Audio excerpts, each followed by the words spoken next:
Wall Street's main indexes eked out modest gains on Monday as investors went bargain hunting after last week's steep losses, which marked the biggest percentage declines of 2023. The Dow gained 0.2%, the S&P 0.3%, and the Nasdaq 0.6%.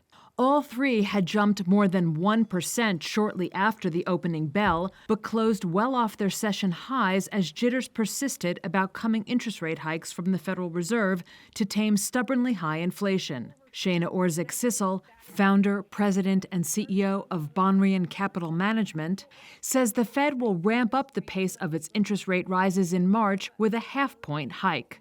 Because the Federal Reserve relies so heavily on indicators that are actually lagging to help them make decisions, they tend to react to old news and hence overshoot. They will raise rate 50 basis points in the next meeting, and I think that we are not going to see any rate cuts in the next 12 months at all. Economists at UK-based banks Barclays and NatWest also believe the Fed will raise rates by a half point in March.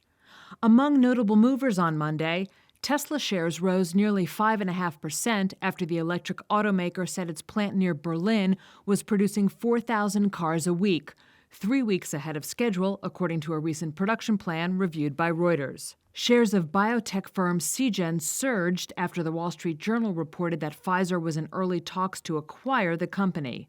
Pfizer's shares dipped. And U.S. railroad operator Union Pacific climbed as Chief Executive Lance Fritz said he would step down. Hedge fund Sorabin Capital Partners had called for his ouster.